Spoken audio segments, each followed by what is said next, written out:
March 19th, 1943. Over the North Sea, 23,000 feet above the cold waters, separating England from occupied Europe, Captain James Mitchell felt his B-17 shudder as the first flak burst exploded 200 feet below his aircraft. The black smoke puffs multiplied across the sky like deadly flowers blooming in an instant. His bomber group had maintained this altitude religiously for 18 months, flying high where oxygen was thin and temperatures dropped to 40 degrees below zero, because doctrine said height meant safety. Today, watching another burst explode closer, close enough that he heard metal fragments ping against the fuselage, Mitchell wondered if doctrine had been wrong all along. Before we jump back in, tell us where you're tuning in from, and if this story touches you, make sure you're subscribed because tomorrow I've saved something extra special for you. The box formation around Mitchell's aircraft maintained rigid discipline. 60 bombers arranged in combat boxes designed to maximize defensive firepower while minimizing vulnerability to fighter attack. Each aircraft held position within 30 feet of its neighbors, close enough that wing turbulence from the lead bomber buffeted those following behind. The bombardier lay prone in the nose, watching the target approach through the Norden bombsight, waiting for the moment when geometry and velocity aligned perfectly to release the payload. In the waist positions, gunners scanned the sky for German fighters, their 50 caliber machine guns tracking potential threats through fields of fire, carefully calculated to provide overlapping coverage. The tail gunner sat isolated in his position, alone with the knowledge that attacking fighters would come from directly behind, targeting him first to eliminate defensive fire before engaging the rest of the bomber. Everything about this mission followed established procedure, validated by 2 years of Calotes, daylight bombing operations over occupied Europe. Then the flak pattern shifted. Instead of bursts at 23,000 feet creating a ceiling of explosions that bombers flew through, accepting damage as inevitable, the German batteries began firing in rapid sequence at multiple altitudes. Shells burst at 25,000 feet, then 22,000, then 19,000, creating a vertical wall of explosions that filled the sky from horizon to horizon. Mitchell watched a bomber in the lead element take a direct hit, the shell penetrating the bomb bay and detonating the entire payload in a single catastrophic explosion. The aircraft simply ceased to exist, transformed from a 30-ton bomber into falling debris in less than a heartbeat. No parachutes emerged from the fireball. 10 men died before they could process what was happening. The formation continued toward the target because aborting meant failure, meant wasted fuel and wasted effort and wasted opportunity. The mission plan called for bombing the synthetic oil facility at Gelsenkirchen, a target that Allied intelligence considered essential to German war production. Destroy the refineries, and you cripple the Luftwaffe, ground the tanks, immobilize the Wehrmacht. The mathematics seemed simple, but those mathematics had not accounted for the evolution of German anti-aircraft defenses, had not anticipated the density of flak that German forces could concentrate over industrial targets, had not calculated the probability that flying at constant altitude made bombers predictable targets for gunners who had refined their craft through thousands of engagements. Mitchell glanced at his co-pilot, Lieutenant Robert Chen, whose hands gripped the control yoke with tension visible even through leather flight gloves. Neither man spoke. The intercom carried only essential communications, brief reports from crew positions, confirming systems remained operational, acknowledging orders from the lead aircraft. The roar of 4 Wright Cyclone engines at maximum continuous power made casual conversation impossible anyway. Each engine produced 1,200 horsepower, driving propellers that pulled the 30-ton bomber through air so thin that crew members required oxygen masks to remain conscious. The bomber shook constantly from engine vibration, from turbulence, from the concussive force of nearby flak bursts. Flying a heavy bomber in combat was like riding inside a machine designed to destroy itself slowly, accepting incremental damage until some critical system failed and the aircraft became unflyable. The flak intensified as the formation approached the initial point, the geographic location where the bombing run officially began and evasive action ceased. From the initial point to bomb release, bombers flew straight and level, making no course corrections except those required by the bombardier to align the target in his sight. This was the most dangerous portion of every mission, the minutes when aircraft became ballistic objects following predictable trajectories that German gunners could calculate with precision. The bombardier controlled the aircraft during this phase, making tiny adjustments through the bomb site's autopilot connection, flying the bomber electronically while the pilot's hands remained on the controls and ready to resume command. The instant bombs fell away. Another bomber took critical damage, this one from the low squadron. The No. 3 engine erupted in flames, the cowling blown completely away by a flak burst that shredded the engine's internal components. Fire suppression systems activated automatically, flooding the engine with carbon dioxide, but the flames continued spreading along the wing toward the fuel tanks. The pilot feathered the propeller, stopped the windmilling that fed air to the fire, reduced power on the opposite engine to prevent the asymmetric thrust from forcing the aircraft into an uncontrollable roll. The bomber dropped out of formation, losing altitude as 3 remaining engines struggled to maintain flight. Mitchell watched it fall away, disappearing into cloud layers below, and wondered if the crew would make it home or if they would ditch in the North Sea, where survival time in near-freezing water measured in minutes. Preparing and narrating this story took us a lot of time, so if you are enjoying it, subscribe to our channel. It means a lot to us. The Germans had transformed anti-aircraft defense into a science approaching perfection. Each heavy flak battery consisted of 4 or 6 88mm guns arranged in a precise geometric pattern, firing shells that climbed to altitude in approximately 15 seconds before detonating with lethal effect across a radius of 30 meters. The shells contained time fuses set based on radar data providing exact altitude information, exploding at the precise moment when maximum damage could be inflicted. The fragments from a single shell, traveling at supersonic velocities, could shred aluminum skin, sever control cables, puncture hydraulic lines, destroy engines, kill crew members. A direct hit meant instant destruction.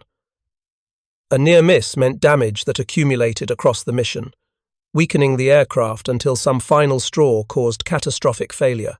The sophistication of German flak defenses had evolved dramatically since 1941, when the first American bombers began operations over Europe. Early raids encountered limited opposition, spotty coverage, uncoordinated fire that bombers could evade through altitude and speed.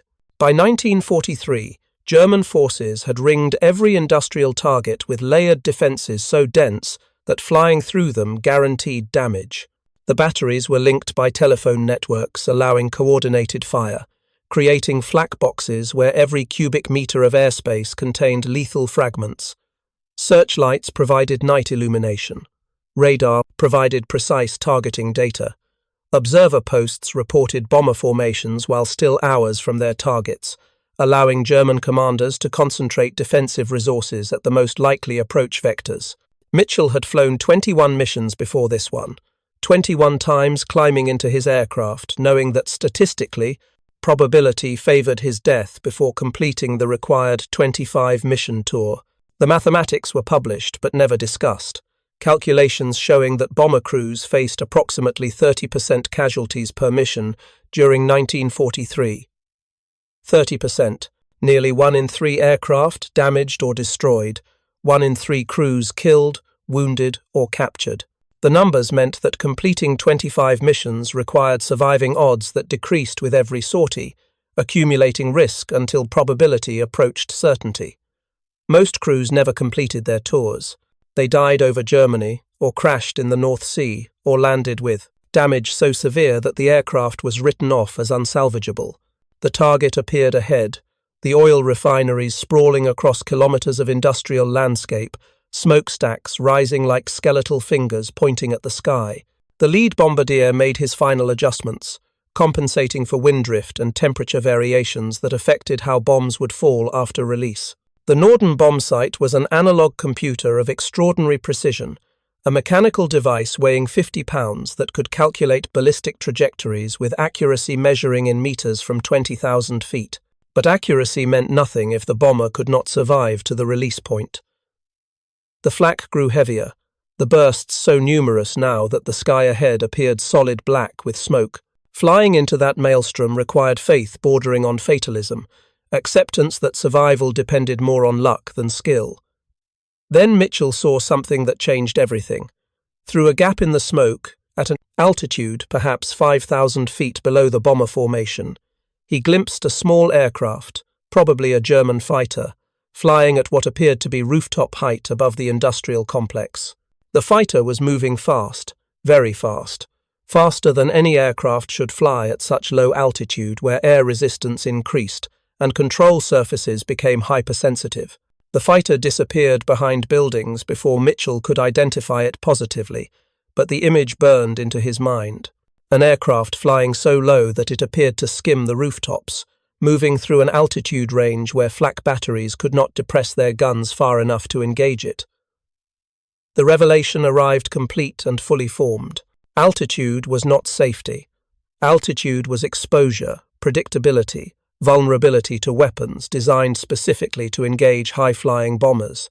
The doctrine that sent aircraft to 20,000 feet was based on assumptions that no longer matched reality. German flak had become too dense, too accurate, too deadly to survive through height alone. But very low altitude measuring in hundreds rather than thousands of feet, altitude where bombers would be below the minimum elevation angle of heavy flak batteries, where they would be moving too fast for gunners to track, where terrain would mask approach until the final seconds before target arrival. That altitude might offer the safety that height had promised but failed to deliver. The bombs fell away, 60 aircraft releasing their payloads simultaneously, 300 tons of high explosive tumbling toward the refineries below. The bomber surged upward, suddenly lighter by 4 tons, responding to controls with the nimbleness of an aircraft no longer burdened by ordnance. Mitchell banked away from the target, following the lead aircraft through the turn that would take them away from the flak concentration, away from the killing zone, away from the industrial complex that was now erupting in massive purpled explosions as bombs found their targets. Behind them, oil storage tanks detonated in fireballs that climbed thousands of feet, black smoke rising into the stratosphere, marking the target's destruction with a column visible for 100 miles. But the price had been devastating. Of 60 bombers that began the mission, 7 were gone. 7 aircraft and 70 men lost to flak over a single target. Another 12 bombers had sustained damage, ranging from minor to catastrophic. Holes torn in wings and fuselage, engines destroyed, crew members wounded or dead at their stations. The formation that limped back toward England was ragged and broken, aircraft struggling to maintain position, some trailing smoke, some losing altitude gradually as damaged engines failed or control surfaces jammed in positions that made level flight impossible. Mitchell said nothing during the return flight, said nothing while crossing the North Sea, said nothing during approach and landing at the base in East Anglia, where ground crews waited to assess damage and repair what could be fixed, and write off what could not. But his mind worked through the problem continuously, analysing what he had seen, calculating possibilities, developing ideas that would be dismissed as insane if he spoke them aloud. Flying bombers at low altitude violated everything the Air Force taught, contradicted every principle of strategic bombing doctrine, defied the fundamental assumption that heavy bombers belonged at high altitude where they could operate beyond the reach of most ground-based weapons. But doctrine had been written before German flak became so devastatingly effective. Doctrine assumed that altitude provided protection. Doctrine had not anticipated that German forces would concentrate defensive resources so efficiently that high-altitude bombing became a near-suicide mission. Doctrine needed to be challenged, tested, potentially rewritten based on evidence that contradicted its foundational assumptions. And Mitchell had seen that evidence today, glimpsed it through the smoke, an aircraft flying at an altitude where flak could not reach it, moving too fast and too low for conventional defenses to engage. The debriefing lasted 2 hours, intelligence officers recording every detail about the mission, about the target, about the flak concentration, about the aircraft lost and damaged. Mitchell described what he had seen, the fighter at low altitude, the implications for bomber tactics. The intelligence officer noted his comments without expression, writing observations that would be filed in reports that probably no one would read. Changing doctrine required evidence more substantial than a single pilot's glimpse of a German fighter. It required testing, validation, proof that low-altitude tactics could work for heavy bombers designed to operate at high altitude. That night, unable to sleep, Mitchell sat in the officers' club, nursing a drink he barely tasted, thinking about the 70 men who would not return, thinking about the 12 damaged aircraft that might never fly again, thinking about the mathematical certainty that he would die if tactics did not change. 21 missions complete, 4 remaining to finish his tour, and the probability of surviving 4 more missions at current loss rates approached 50-50. A coin flip. Heads he lived, tails he died. Those were not odds that inspired confidence.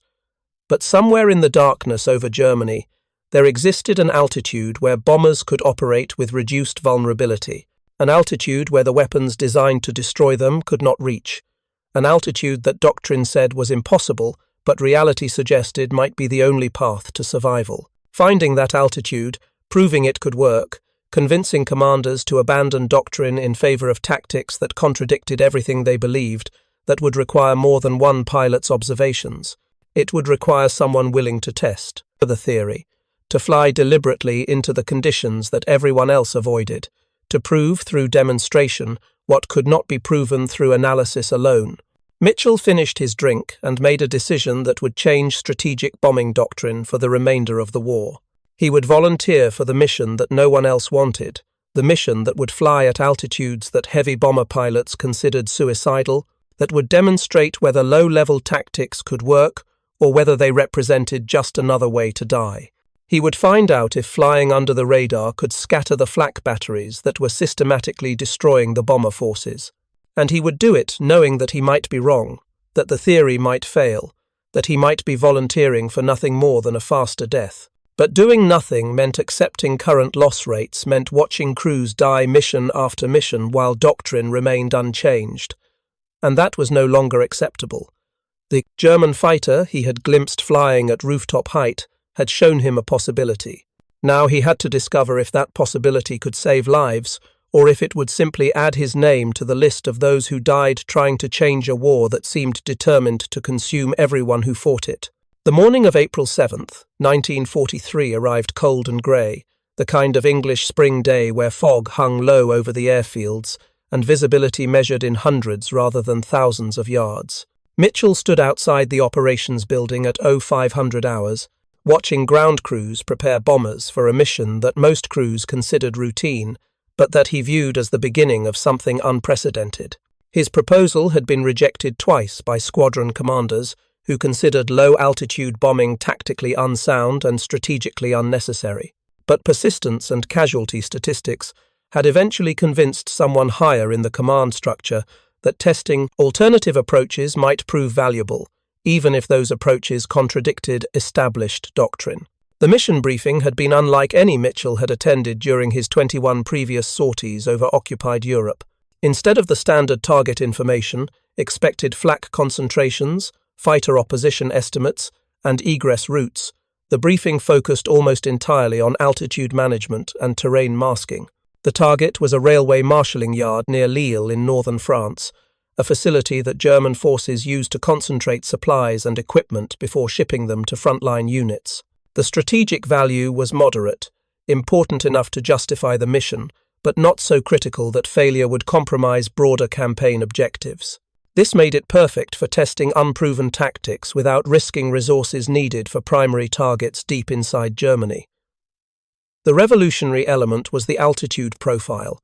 Instead of climbing to 20,000 feet or going higher and maintaining that altitude throughout the mission, the bomber formation would cross the English Channel at medium altitude, then descend to 500 feet above ground level as they approached the French coast.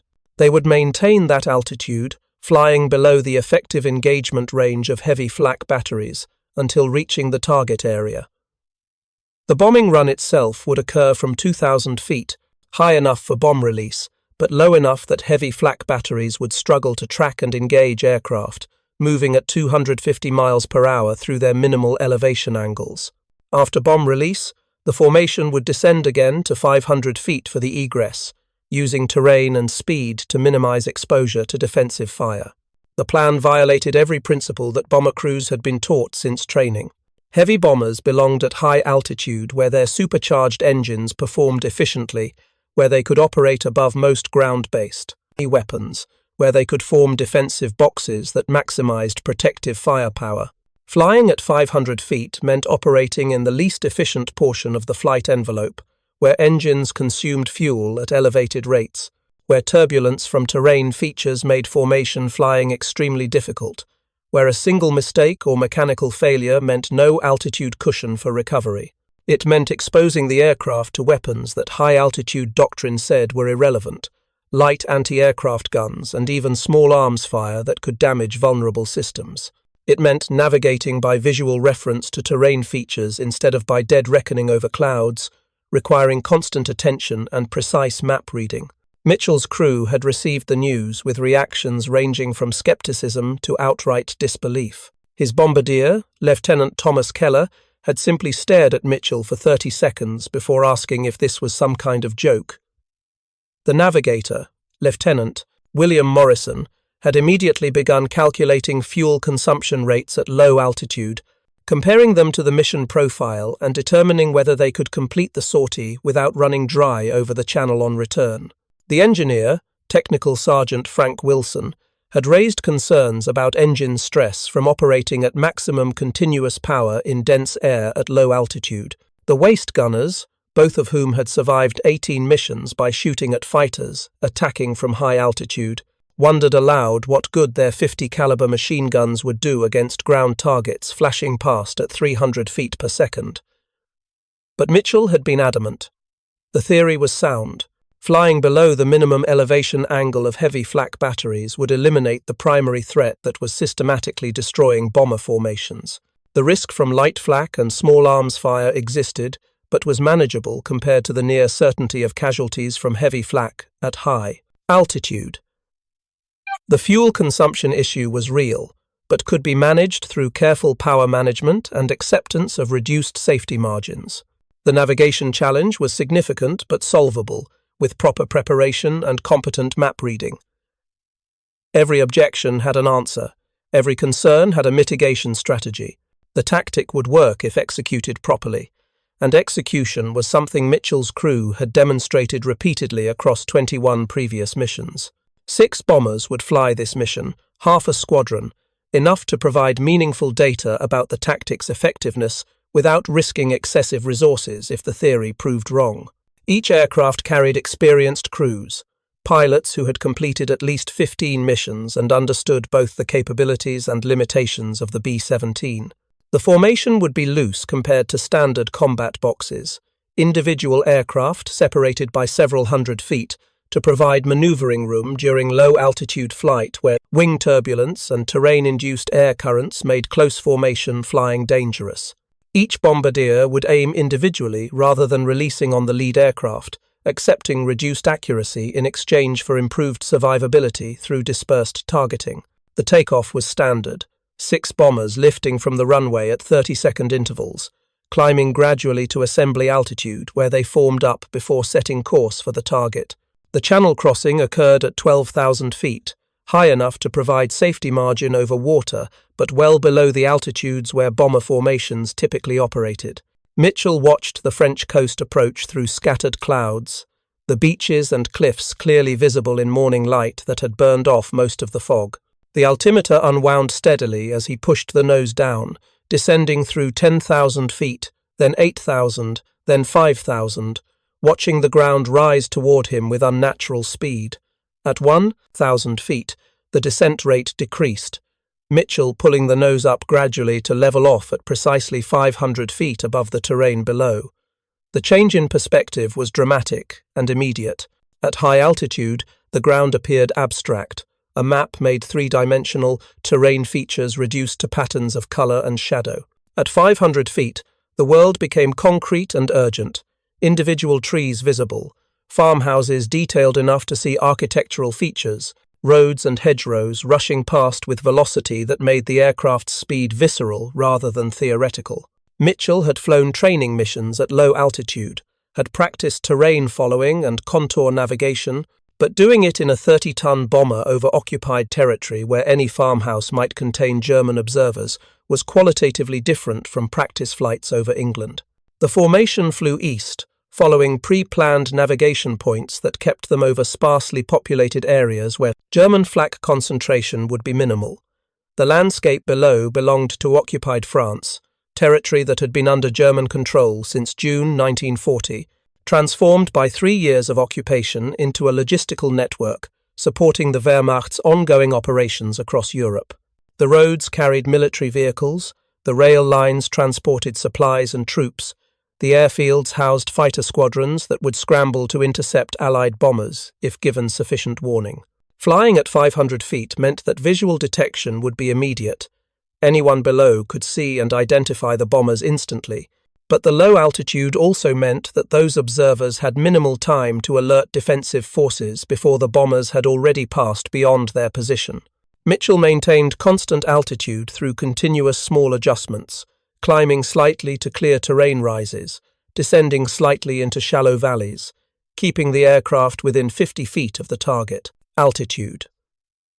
The concentration required was exhausting, far more demanding than high-altitude flying, where the autopilot could maintain course and altitude for extended periods. At 500 feet, autopilot use was impossible. The aircraft required continuous manual control, and inattention measuring in seconds could result in controlled flight into terrain. His co-pilot called out obstacles, warned of approaching terrain features, monitored engine instruments while Mitchell flew, creating a partnership where both pilots remained fully engaged throughout the flight. The navigator provided position updates every 5 minutes, confirming that the formation remained on course, tracking their progress toward the target area. The bombardier prepared his equipment, setting fuse timings and arming sequences, calculating wind drift and altitude corrections that would be necessary during the brief climbing attack run. The gunners scanned the sky and ground, watching for German fighters that might be vectored to intercept, watching for muzzle flashes from light anti-aircraft positions that they could suppress with their own machine guns. The radio operator monitored German frequencies, listening for indications that defensive forces had detected the formation and were coordinating response. 20 minutes after crossing the coast, flying at an altitude where mistakes meant instant death and German forces had minimal time to react, Mitchell realized that the tactic was working exactly as predicted. No heavy flak bursts had appeared around the formation. No 88mm shells had climbed from hidden batteries to explode with lethal precision in the bomber's flight path. The absence of flak was so complete, so total, that Mitchell felt almost suspicious of the silence. Every previous mission had involved constant flak from the moment they crossed into occupied territory until they departed. The black puffs had become such a routine part of bombing missions that their absence felt wrong, unnatural, as if the Germans were deliberately withholding fire for reasons Mitchell could not determine. But the reason was simple physics and engineering limitations. Heavy flak batteries were designed to engage aircraft at medium to high altitude, their guns mounted on platforms that could elevate to nearly vertical, but could not depress below approximately 20 degrees from horizontal. This design reflected the reality that before low-altitude tactics, no bomber formation would deliberately fly within the engagement envelope of light anti-aircraft weapons. The batteries were positioned based on the assumption that bombers would approach at 15 to 25,000 feet, following predictable routes that allowed coordinated firing solutions. A bomber formation at 500 feet, moving at 4 miles per minute relative to ground positions, was not invisible but was effectively invulnerable to the weapons designed to destroy it. The light flake that Mitchell had worried about proved sporadic and inaccurate. Small-caliber anti-aircraft guns, 20mm and 37mm weapons designed for engaging fighters and low-flying aircraft, did fire occasionally as the formation passed near German positions. But the gunners had perhaps 5 seconds from visual detection to engagement, 5 seconds to identify the aircraft, traverse their weapons, calculate lead angles, and fire. Most never managed to shoot at all. Those who did fire achieved no hits that Mitchell could detect, their shells passing harmlessly behind or below the bombers, tracking angles miscalculated because the closure rates at low altitude exceeded what gunners trained primarily against fighters were accustomed to computing.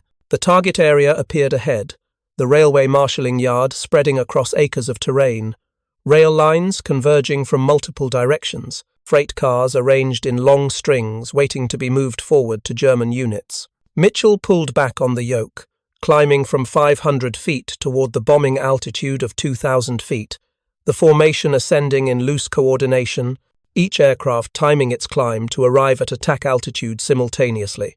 The climb took 45 seconds. 45 seconds of increased vulnerability as the bombers rose into the engagement envelope of medium flak weapons, but the duration was brief enough that German gunners had difficulty establishing firing solutions before the bombers reached release altitude. At 2,000 feet, Keller called bomb release, 6 aircraft dropping their payloads across the marshalling yard in a pattern that covered the facility with overlapping explosions. Mitchell saw the bombs fall away, watched them tumble toward the target, felt the bomber surge upward as 2 tons of ordnance left the bomb bay.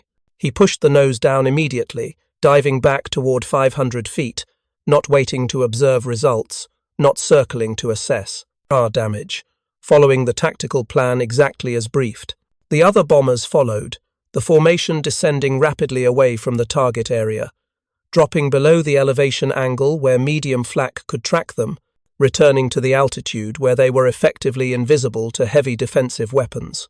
The egress was faster than the ingress, Mitchell pushing power to maximum continuous, accepting elevated fuel consumption in exchange for reducing exposure time over occupied territory. The formation raced westward at 270 miles per hour, faster than most bomber missions flew because they were not conserving fuel for hours of high-altitude flying, not maintaining precise formation spacing that limited speed to that of the slowest aircraft.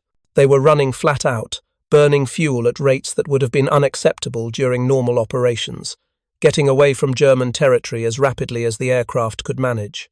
The French coast passed beneath them in minutes, rather than the hours it typically took to reach coastal departure points from deep inside Germany. Mitchell pulled back on the yoke again, climbing to medium altitude for the channel crossing, gaining height that would provide safety margin over water, where ditching meant near certain death in cold waves. Behind him, the target area was burning, smoke rising from the marshalling yard where bombs had destroyed rail cars and damaged track infrastructure. The mission had lasted 1 hour and 40 minutes from takeoff to coast departure, dramatically shorter than typical bombing missions that required 4 to 6 hours of flying time. The formation crossed the channel without incident, landed at their base in England at 0900 hours, shut down engines that had run continuously at high power settings throughout the mission. Ground crews swarmed over the aircraft, examining them for damage, finding superficial hits from small arms fire but nothing significant, nothing that compromised structural integrity or required extensive repairs. 6 aircraft had departed.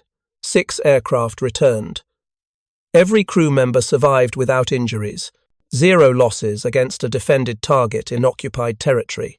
The contrast with typical high-altitude missions was stark and undeniable. The previous mission to Gelsenkirchen had lost 7 aircraft and damaged 12 others. This mission, flying at altitudes that conventional doctrine considered suicidal, had achieved comparable results with 0 losses. The casualties avoided, the aircraft preserved, the crews that would fly again tomorrow instead of dying over France. These outcomes represented validation of tactics that most commanders had dismissed as impossible. Mitchell's debriefing lasted 4 hours, intelligence officers recording every detail about altitude profiles, German defensive reactions, fuel consumption rates, navigation accuracy, bombing results. He described the complete absence of heavy flak, the sporadic and ineffective light flak, the difficulty of formation flying at low altitude, the increased pilot workload, the higher fuel consumption. He provided specific recommendations for future low-altitude missions, suggesting optimal altitudes for different phases of flight, proposing training programs to prepare crews for the unique demands of terrain-following navigation, recommending modifications to standard procedures that would improve safety and effectiveness. The data from this single mission would cascade through command structures, generating analysis and debate, challenging assumptions that had governed strategic bombing doctrine since operations began. Some commanders would embrace the new tactics immediately, recognizing that reduced casualties and increased survivability outweighed the tactical complications of low-altitude flying. Others would resist, arguing that abandoning high-altitude doctrine meant surrendering the fundamental advantage that heavy bombers possessed.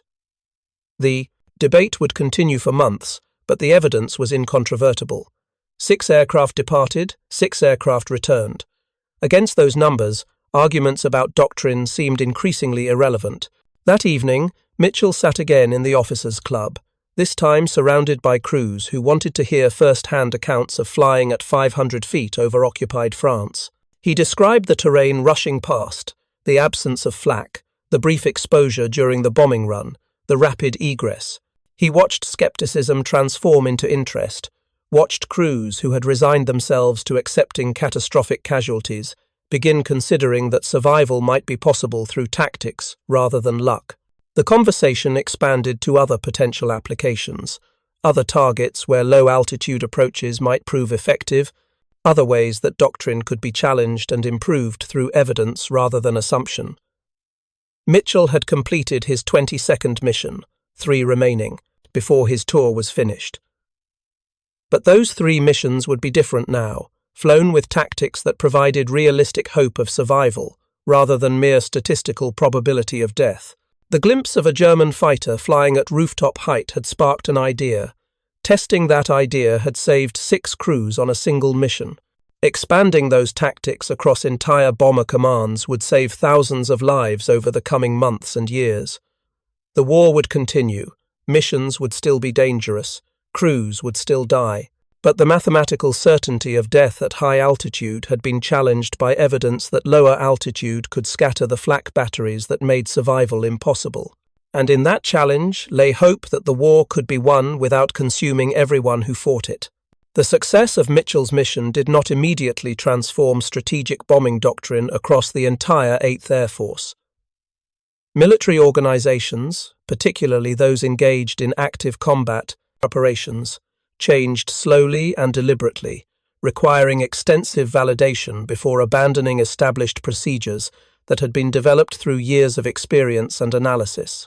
But the complete absence of losses on April 7th created pressure within command structures to test low-altitude tactics more extensively, to determine whether Mitchell's results represented an anomaly or a genuine tactical breakthrough that could reduce the catastrophic casualty rates that threatened to make strategic bombing unsustainable. By late April 1943, 3 additional squadrons had been authorized to conduct low-altitude training flights over England, practicing the terrain-following navigation and formation procedures that Mitchell's mission had demonstrated were essential for success. The training revealed immediate challenges that had not been apparent during the single experimental mission. Pilots accustomed to high-altitude flying, where the autopilot maintained course and altitude for extended periods, struggled initially with the constant attention required for low-altitude flight. Formation flying at 500 feet proved dramatically more difficult than at high altitude, wing turbulence and terrain-induced air currents, forcing aircraft to maintain greater separation than standard combat box formations permitted. Navigation by visual reference to ground features required map-reading skills that many navigators had not practiced extensively, their training having focused on celestial navigation and dead reckoning techniques appropriate for high-altitude operations. The fuel consumption issue became more problematic as training flights accumulated data. Operating engines at maximum continuous power in dense air at low altitude consumed fuel at rates approximately 30% higher than high-altitude cruise settings. This meant that missions deep into Germany would be impossible, using low-altitude tactics throughout the entire sortie. The bomber simply could not carry sufficient fuel to fly round-trip at low altitude to targets more than 300 miles from English bases. The limitation suggested that low-altitude tactics would be most effective for missions against targets in occupied France, Belgium, and the Netherlands, areas within the fuel-limited range envelope, while deep penetration missions into Germany would still require high-altitude profiles for most of the flight. But combat operations during May and early June 1943 began demonstrating that hybrid altitude profiles could provide significant advantages even on missions that could not be flown entirely at low altitude. Bomber formations would climb to medium altitude for the channel crossing and for penetration into occupied territory until approaching the defended target area. Then they would descend to low altitude for the final approach, climb briefly to bombing altitude, release ordnance, and immediately descend again for egress.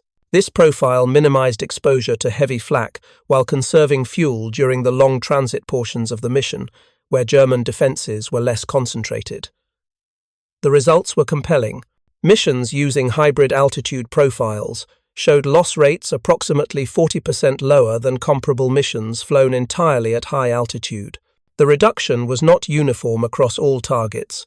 Some heavily defended areas still generated significant casualties, regardless of altitude profile, but the overall trend was unmistakable. Flying low during the most dangerous portion of missions, the final approach and egress from the target area, substantially reduced vulnerability to the heavy flak batteries that had been causing the majority of bomber losses. German forces recognized the tactical shift and began adapting their defensive strategies. Light anti-aircraft batteries received priority for deployment around critical targets, positioned to engage bombers during low-altitude approaches. The 20mm and 37mm guns that had been considered secondary weapons, useful primarily against fighters, suddenly became primary defensive assets against bombers flying at altitudes where heavy flak could not reach them. German commanders repositioned batteries, concentrated them along likely approach routes, trained gunners specifically for engaging bombers at low altitude. The adaptation was rapid and effective, demonstrating that no tactical advantage remained permanent once the enemy understood how to counter it.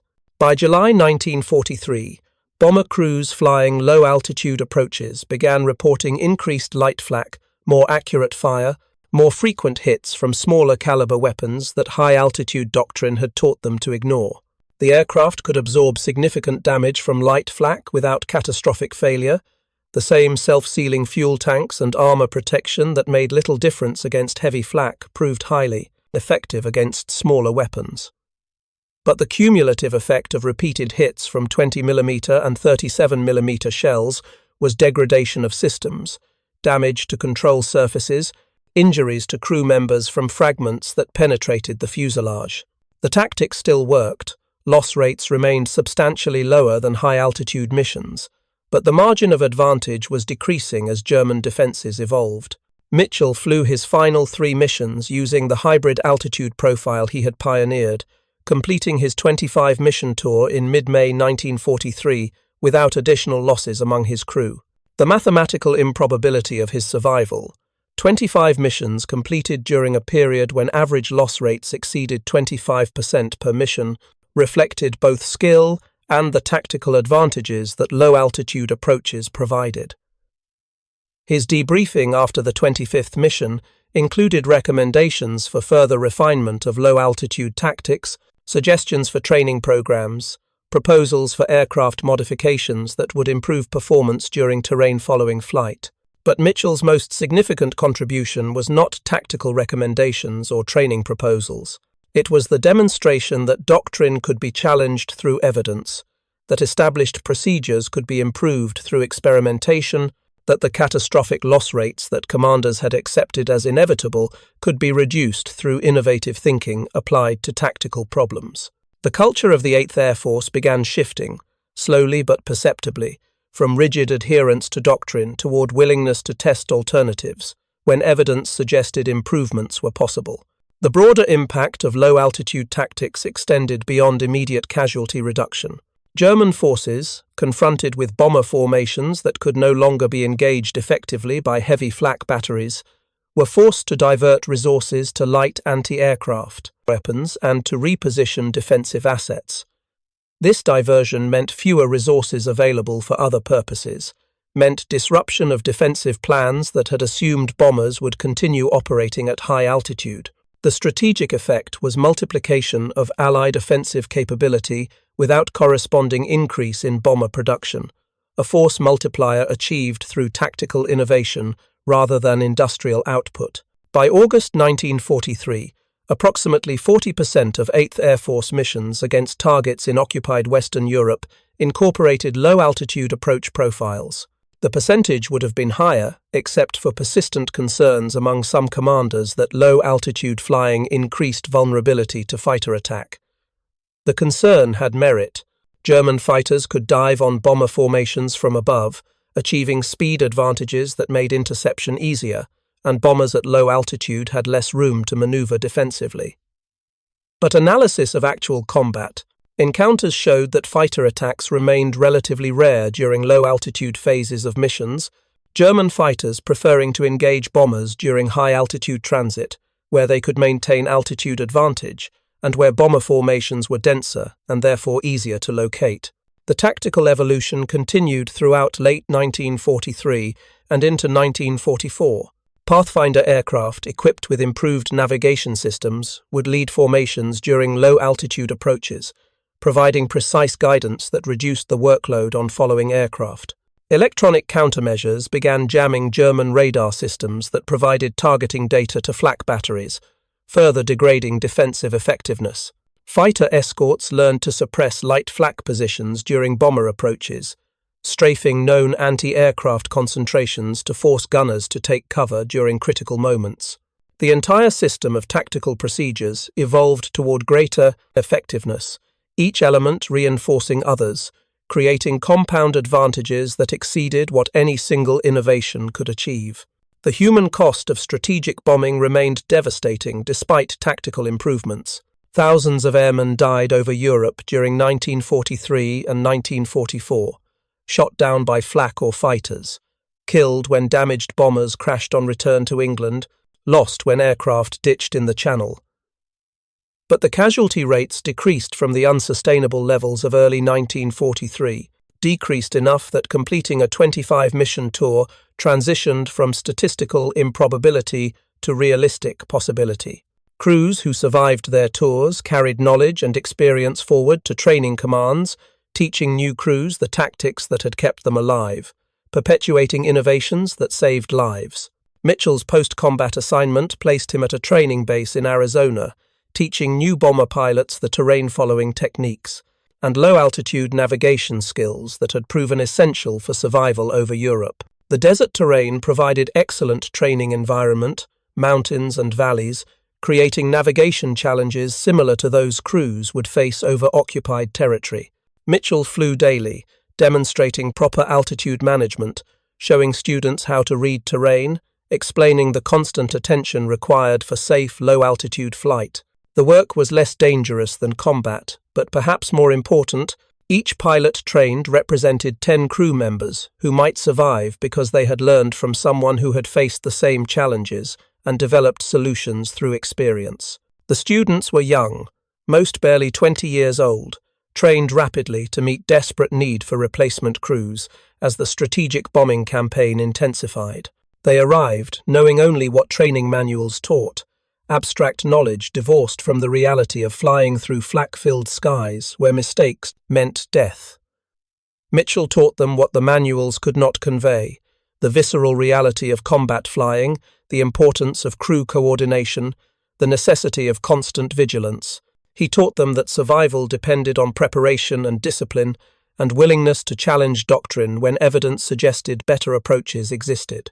Some students embraced the training enthusiastically, recognizing that low-altitude tactics might save their lives. Others resisted, conditioned by earlier training to believe that altitude meant safety, skeptical that deliberately flying lower could reduce vulnerability. Mitchell addressed the skepticism directly, showing them loss statistics, comparing casualty rates between high-altitude and hybrid-altitude missions, presenting evidence that made the tactical advantages undeniable. The numbers convinced most students eventually, though some remained doubtful until they flew their first combat missions and experienced personally the difference between flying through heavy flak at 20,000 feet and flying below heavy flak engagement range at 500 feet. By mid-1944, the Allied invasion of Europe had fundamentally changed the strategic situation. Ground forces advancing across France and Belgium, liberating territory and overrunning German defensive positions. The flak batteries that had made high-altitude bombing so deadly were being captured or destroyed, their crews retreating eastward toward Germany, the defensive network that had taken years to construct being systematically dismantled by Allied advances. The tactical innovations that Mitchell had pioneered became less critical as German defensive capabilities degraded, but they had served their purpose during the period when strategic bombing might have collapsed under unsustainable casualty rates. The final missions of the European War in 1945 bore little resemblance to the desperate struggles of 1943. Allied air superiority was absolute, German defences scattered and ineffective, bomber formations operating almost with impunity over targets that had once been defended by hundreds of flak batteries. The war that had seemed endless during the dark days of 1943 was approaching conclusion, victory achieved through industrial capacity and tactical innovation, and the sacrifice of thousands of airmen who had died making that victory possible. Mitchell survived the war, trained hundreds of pilots, returned to civilian life carrying memories of comrades who had not survived, of bombers exploding in flames, of the peculiar mixture of fear and determination that characterized combat flying. He carried also the knowledge that challenging doctrine had saved lives, that one pilot's observation of a German fighter flying at impossible altitude had sparked tactical changes that reduced casualties across entire air forces. The impact was impossible to quantify precisely: how many lives saved, how many crews returned home because they flew at 500 feet instead of 20,000. But the evidence was clear in loss statistics that showed sustained improvement, in casualty rates that declined from catastrophic to merely terrible, in the mathematical possibility that completing a combat tour did not require miracles. The story of low-altitude bombing tactics is ultimately about adaptation under pressure, about willingness to challenge assumptions when evidence contradicts them, about the importance of learning from observation and applying those lessons rapidly enough to save lives. Military organizations are inherently conservative, resistant to change because established procedures represent accumulated wisdom from previous conflicts. But warfare evolves constantly, defenses improve, new weapons emerge, tactics that worked yesterday become suicidal today. Success requires institutional flexibility, willingness to experiment, courage to abandon comfortable doctrine when reality demands different approaches. Mitchell's contribution was not inventing terrain-following flight or discovering that low altitude could reduce vulnerability to heavy flak. The principles were known, the physics were understood, the tactical possibilities had been discussed in planning sessions before he flew his first experimental mission. His contribution was demonstrating through action that the tactic could work, providing evidence that overcame institutional resistance to change, showing other crews that survival was possible through methods that doctrine said were impossible. The demonstration mattered more than the innovation itself. Proof mattered more than theory. Results mattered more than analysis. The thousands of airmen who completed combat tours during 1943 and 1944, who returned home to families and built post-war lives, included many who survived because bomber formations flew at 500 feet instead of 20,000 during critical mission phases. They never knew Mitchell's name, never heard the story of the experimental mission on April 7, 1943, never understood that their survival resulted from one pilot's willingness to test unorthodox tactics.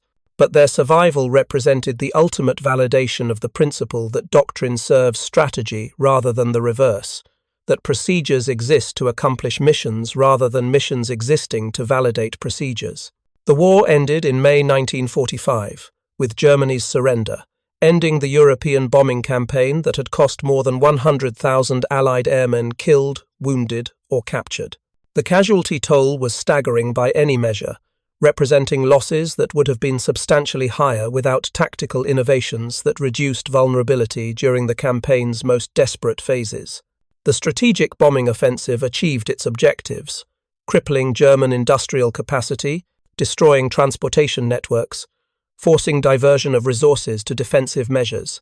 But the price was paid in blood by young men who climbed into bombers, knowing the odds favored their death, who flew anyway because the mission demanded it, who died in flames over Europe, because doctrine initially failed to adapt rapidly enough to changing defensive capabilities.